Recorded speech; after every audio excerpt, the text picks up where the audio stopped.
ओम श्री परमात्मा नमः। मैं प्रोफेसर हरिहृदय अवस्थी अपने परम पूज्य गुरु जी वेद मूर्ति तपोनिष्ठ गीता उपनिषद पुराण और धर्मशास्त्र के विशेषज्ञ प्रोफेसर पंडित भगवत शरण शुक्ल जी के साथ में आप सभी का Awasthi Ayurveda anatomy yoga and spirituality channel पर हार्दिक स्वागत करता हूं। हम लोग गीता के 15वें अध्याय में आ चुके हैं और इस अध्याय का नाम है पुरुषोत्तम योग और उसके प्रारंभिक श्लोक कि गुरुजी सरल शब्दों में व्याख्या करेंगे और इस अध्याय में क्या है इसकी भूमिका के बारे में भी गुरुजी बताएंगे। तो अब हम लोग चलते हैं पूज्य गुरुजी की ओर। नमोस्तनंताय सहस्रमूर्तये सहस्रपादाक्षि शिरोरुबाहवे सहस्रनाम्ने पुरुषाय शाश्वते सहस्रकोटि युगधारिणे नमः। कृष्णाय वासुदेवाय हरिये परमात्मने प्रणतः क्लेशनाशाय गोविंदाय नमो नमः। इस चैनल से संबद्ध सभी विद्वद्गण, सभी जिज्ञासु छात्रवृंद, सहृदय सज्जन वृंद एवं इस चैनल के संस्थापक तथा प्रबंधक आचार्य हरिहृदय अवस्थी जी, इस गीता ज्ञान यज्ञ में आप सभी का स्वागत है। आज हम लोग पुरुषोत्तम योग नामक 15वें अध्याय का प्रारंभ कर रहे हैं। ये जो 15वां अध्याय पुरुषोत्तम योग नामक इसका विवेचन होने जा रहा है, ये गुणत्रय विभाग योग नामक 14 अध्याय के बाद आया हुआ है। इससे यह तात्पर्य होता है कि जब तक व्यक्ति तीनों गुणों के स्वरूप को, स्वभाव को जान करके गुणातीत अवस्था को प्राप्त नहीं करता है, तब तक वह पुरुषोत्तम योग को भी नहीं जान सकता है। तो पुरुषोत्तम योग जानने की उसकी योग्यता तभी बनेगी जब गुणत्रय विभाग योग नामक 14 अध्याय का ज्ञान करके अपने जीवन में उसको उतार करके और उन संपूर्ण उपदेशों को अपने में जो धारण करेगा, वही ये पुरुषोत्तम योग को जान पाएगा। कारण यह है कि इसमें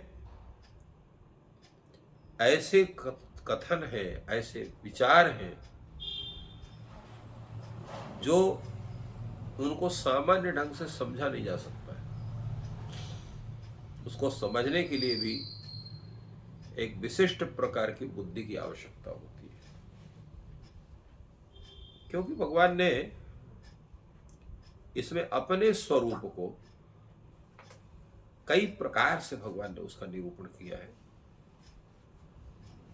एक प्रश्न उठता है कि भगवान बार बार अपने स्वरूप का व्याख्यान क्यों करते हैं? उसका मुख्य कारण यह है कि भगवान करुणा वरुणालय, करुणा के समुद्र है। जितना जीव है विश्व का, जीव मात्र की, भारत में विश्व मात्र का ग्रहण होता है। यही भारतवर्ष की भारतीयता है। जब वह बोलेंगे तो भारत का कल्याण हो, भारत के लोग अच्छे हों, भारत के लोग ऐसे हो, ऐसा कोई नहीं बोलता। यहाँ विश्व का कल्याण हो, विश्व के कल्याण की कामना होती है। तो विश्व के कल्याण करने पर विश्व के अंदर भारत भी है, तो उसका भी अपने आप कल्याण होगा। जहां पर शत्रु के भी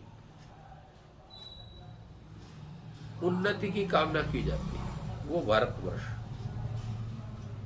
इसलिए यहां पर पुरुषोत्तम योग में भगवान ने उन प्रत्येक विषयों का स्पर्श किया है जिसके द्वारा व्यक्ति उस परमात्म स्वरूप का ज्ञान करके और दृढ़ भक्ति युक्त हो सके।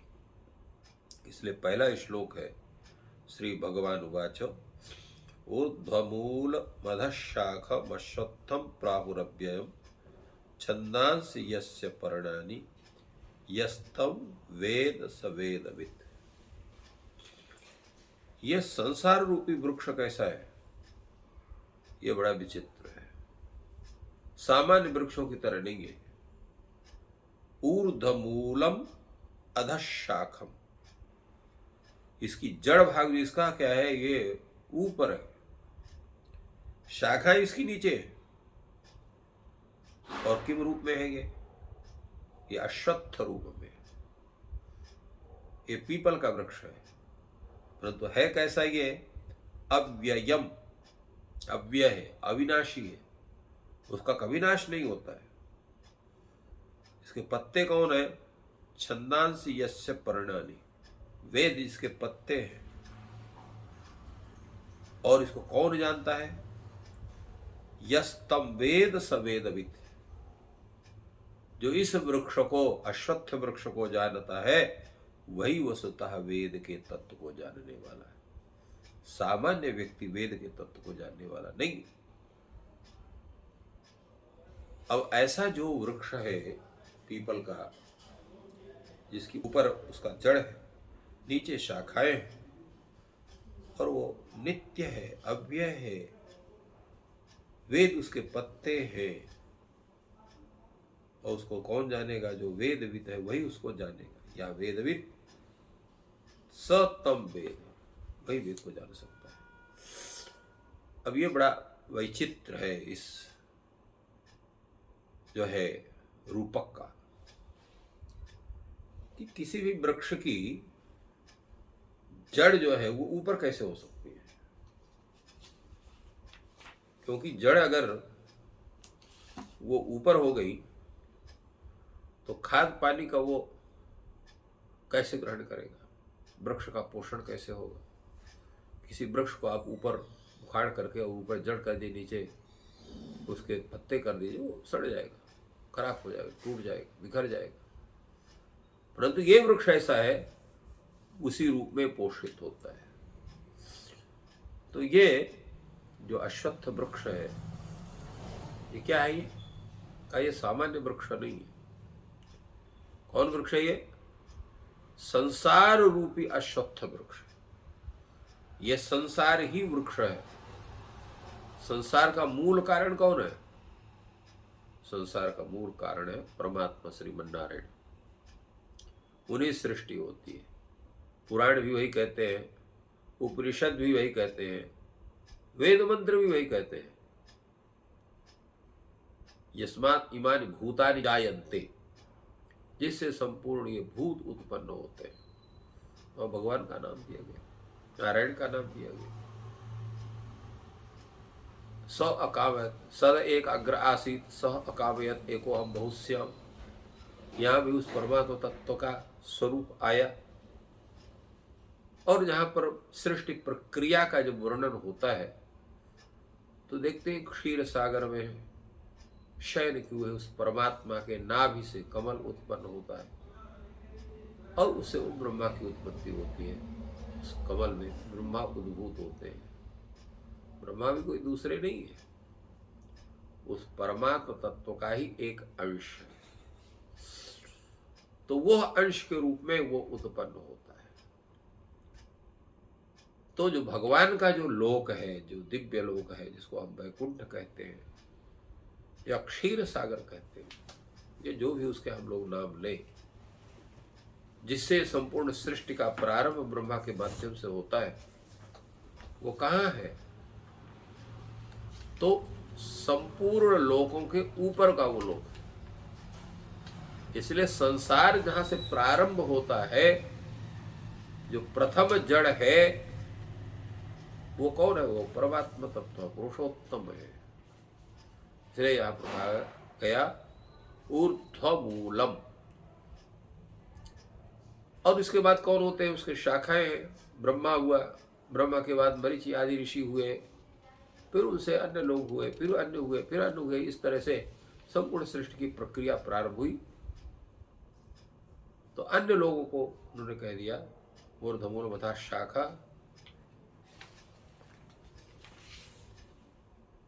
अश्वत्थम प्राहुरव्यम, उसको अश्वत्थ वृक्ष का। अश्वत्थ वृक्ष ही क्यों कहा? दूसरे वृक्ष का यहां पर प्रयोग क्यों नहीं किया भगवान ने? क्योंकि अश्वत्थ वृक्ष ही एक ऐसा है कि जिसका पूरा स्वरूप वो नारायणवत माना जाता है, इसलिए वहां पर उसको अश्वत्थ शब्द का, पीपल के वृक्ष का लिया उन्होंने, क्योंकि समस्त वृक्षों में पीपल वृक्ष सर्वोत्तम माना जाता है। इसलिए उपमा देने के लिए भी भगवान ने इस रूपक में जो है संसार रूपी है जो वृक्ष है वो पीपल वृक्ष को लिया इन्होंने। मूल शब्द का अर्थ यहां पर जड़ न मान करके कारण माना चाहिए। इस संसार का कारण कौन है? तो संसार का जो ये संसार रूपी जो अश्वत्थ वृक्ष है, इसका मूल कारण कौन है? परमात्मा तत्व है, आदि पुरुष नारायण है। तो इसलिए यहां पर नारायण के स्वरूप के यहां पर मूल के रूप मतलब है वो सर्वथा ऊपर है, और अन्यत्र भी उसका स्थान कहीं कहा गया। वो आदि पुरुष जो परमात्मा है वो नित्य है, अनंत है, सबका आधार है, सगुण रूप में सबसे ऊपर है, नित्य धाम में निवास करता है, इसलिए ऊर्ध्व शब्द से वहां कहा गया। और ये संसार रूपी जो वृक्ष है ये कौन है? ये उन्हीं मायापति सर्वशक्तिमान परमेश्वर के द्वारा उत्पन्न हुआ है, इसलिए इसको ऊर्ध्व मूलम कहा गया। इसका मूल जो जड़ है ऊर्ध्व है, क्योंकि परमात्मा तत्व का जो निवास है वो भी सर्वथा सृष्टि में ऊर्ध्व है।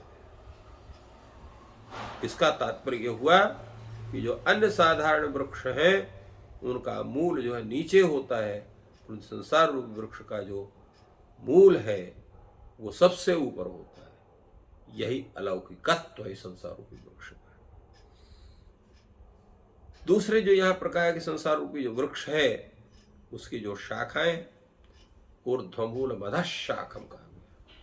मधः शाखम का तात्पर्य क्या होता है? इस पर कहा गया कि संसार रूपी जो वृक्ष है ये उत्पत्ति के समय पहले ब्रह्मा का उद्भव होता है, तो उसकी प्रधान शाखा कौन है? ब्रह्मा है। और ब्रह्मा का जो लोक है वो आदि पुरुष नारायण के नित्य धाम की अपेक्षा वो निम्न स्थान में है, अधोभाग में है। और ब्रह्मा उस आदि पुरुष नारायण से उत्पन्न होते हैं, इसलिए उन्हीं की वो शाखा होते हैं। इसलिए यहाँ पर ये संसार रूप वृक्ष है, इसको अधः शाखा कहा गया, कि उसके बाद ही शाखाओं पर शाखाओं का वो स्वरूप बनता है। दूसरे यहाँ पर दो शब्द कहा गया, ऊर्ध्वमूल मधः शाखम अश्वत्थम प्राहुरव्यय। अश्वत्थ का और अव्यय गया, तो अश्वत्थ के विषय में बताया गया। अव्ययम इसको क्यों कहा? और प्राहु तो कौन कहते हैं? किसने कहा कि यह अश्वत्थ नामक वृक्ष जो है ये है, इसको लोग कहते हैं। इन दोनों के विषय में जब विचार होता है तो ये कहा गया कि ये जो संसार रूप वृक्ष है ये परिवर्तनशील होने के कारण ये नाशवान है, अनित्य है, क्षणभंगुर है, फिर भी ये क्या है? ये अनादि है। तो कैसे अनादि है? तो अनादित्व तो दो प्रकार का होता है, शाश्वत स्थिति, प्रवाह स्थिति। तो संसार की शाश्वत स्थिति नहीं है, क्योंकि वो जन्म लेता है, मरता है, फिर जन्म लेता है, फिर मरता है। ये संसार का ये स्वरूप है। प्रत्येक प्राणी का एक निश्चित समय है, उतने समय तो कोई जिएगा, उसमें अनेक प्रकार को विस्तार करे, अपने को प्रसिद्ध करे, इत्यादि इत्यादि, एक अलग बात है। तो इसी तरह से ये तो ये जो संसार है क्या है? अनित्य है, क्षणभंगुर है, फिर भी प्रवाह नित्यता से ये अनादिकाल से चला आ रहा है। जब सृष्टि हुई है तो सृष्टि होती है, आगे बढ़ती है, सृष्टि का स्वरूप का विस्तार होता है, फिर खंड प्रलय होता है, फिर सृष्टि का नाश होता है, फिर सृष्टि प्रारंभ होती है। ऐसे करते करते फिर महाप्रलय का योग बनता है। महाप्रलय के बाद फिर सृष्टि प्रारंभ होती है। तो सृष्टि की जो प्रवाह नित्यता है वो बनी हुई है। सृष्टि होना बंद नहीं होता है महाप्रलय के होने के बावजूद भी। तो इसलिए इसका प्रवाह का जो है वो अंत नहीं देखने को मिलता है, वो रहता ही है। इसलिए अपने को वो अव्यय कहा, अविनाशी कहा कि ये जो अश्वत्थ रूपी वृक्ष है ये अविनाशी है, सर्वथा विनाश इसका नहीं होता है। और इसका मूल कौन है? सर्वशक्तिमान परमेश्वर परमात्मा श्रीमन्नारायण है। किंतु वास्तव में जो है संसार है, संसार रूप वृक्ष है, ये अविनाशी नहीं है, इसका विनाश भी होता है। परंतु भी इसका विनाश होने के बावजूद भी इसकी पुनः जो उपलब्धता बनती है, पुनः जो दिखाई पड़ता है, इसलिए प्रवाह नित्यता के आधार पर इसको नित्यता मानी जाती है। अब इसमें कहा गया छंदांश यस्य पर्णानि। छंदांश यस्य पर्णानि का इसका मतलब क्या है कि जो है अश्वत्थ रूप जो ये वृक्ष है, इसके जो पत्ते हैं वो वेद है। ये मतलब क्या होता है? तो पत्ते कहाँ होते हैं? शाखाओं में होते हैं। तो पत्ते वृक्ष की शाखा से उत्पन्न होकर के वृक्ष की रक्षा करते हैं, उसकी वृद्धि करने वाले होते हैं। और वेद क्या करते हैं? ये वेद भी संसार रूपी वृक्ष की मुख्य शाखा रूप ब्रह्मा के से प्रकट हुए हैं। और ये वेद विहित कर्मों के द्वारा जो अनुष्ठान होता है संसार में, संसार की वृद्धि होती है, उसकी रक्षा होती है। इसलिए वेदों को जो है पत्र कहा गया, छंदांश जैसे पत्र। ऐसा कहा जाता है कि पत्रों के माध्यम से ही वायु का, प्रकाश का, अन्य प्रकार के स्वरूपों का ग्रहण वृक्ष लोग करते, उसे उनका पोषण होता है। इसी प्रकार संसार का भी जो पोषण होता है वो वेद विहित मार्ग से ही होता है। इसलिए छंदांश यस्य पर्णानि कहा गया। दूसरा, भगवान ने जो कहा कि उसको वही जान सकता है जो वेद को जानता हो। ये बड़ा विचित्र कथन है कि जो वेद को जानता है वही संसार वृक्ष को जान सकता है। इसका भाव क्या है? इसका स्वरूप क्या है? उसका तात्पर्य है जो मनुष्य मूल सहित इस संसार रूप वृक्ष को तत्व से जानता है, वो सर्वशक्तिमान परमेश्वर की माया से उत्पन्न इस संसार रूप वृक्ष को भी जानता है कि इसकी उत्पत्ति कैसे है, इसका विनाश क्या है, इसका क्षणिकत्व क्या है। इसलिए वो इन तत्वों को जानने वाला व्यक्ति संसार के किसी भी चाकचक्य से प्रभावित ना होकर के उदासीन भाव से वो उपस्थित रहता है संसार में। यही स्वरूप उसका।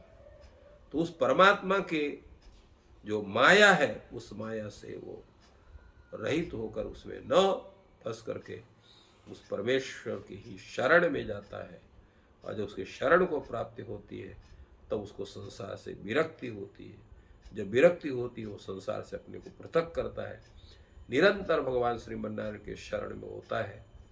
और यही वस्तुतः वेद का तात्पर्य है कि निरंतर भगवान श्रीमन्नारायण के चरणों में अपने को समर्पित करना, सर्वतोभावेन आत्मसमर्पण, यही वस्तुतः वेद का प्रतिपाद्य है। तो वास्तव में जो वेद का जानने वाला है वह सब वेदों के जानने द्वारा, उस जानने के द्वारा उस परमात्मा के ही स्वरूप को जानता है।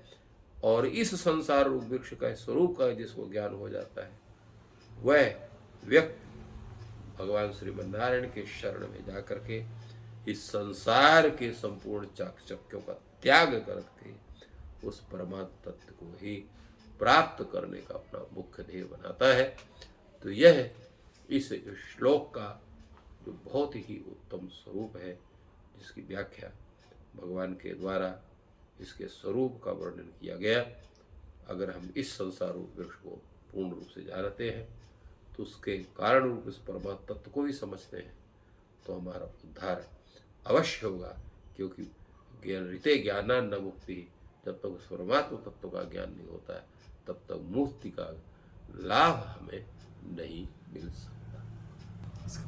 इस प्रकार पुरुषोत्तम योग नामक इस 15वें अध्याय के प्रथम श्लोक की गुरुजी ने व्याख्या की। और एक श्लोक के अनेक अर्थ होते हैं। शरीर रचना के संदर्भ में तंत्रिका तंत्र यानी कि नर्वस सिस्टम के संदर्भ में भी गुरुजन लोग इस श्लोक का उदाहरण देते हैं, जिसमें सिर को या ब्रेन को जो है इस शरीर रूपी वृक्ष का मूल माना गया है। उससे तंत्रिकाएँ निकलती हैं और शाखाएं निकलती हैं। तो ये चारों शाखाएं निकल रही हैं और उसमें नर्व्स जा रही हैं और पत्तों की तरह, और अंग उपांग प्रत्यंग लगे हुए हैं। तो ये भी एक इसका अर्थ शरीर रचना की दृष्टि से आचार्य लोग बताते हैं। और मैंने इसको यहाँ पर उद्धृत किया क्योंकि हम लोग शरीर रचना पढ़ाते हैं और गुरुजी ने बहुत ही सरल शब्दों में आध्यात्मिक रूप से और जो प्रमुख अर्थ है उसका विश्लेषण किया। और हम लोग ईश्वर को समझ रहे हैं, पुरुषोत्तम योग को समझ रहे हैं। और आप सभी का दिन शुभ हो और ईश्वर आपकी सहायता करे। धन्यवाद।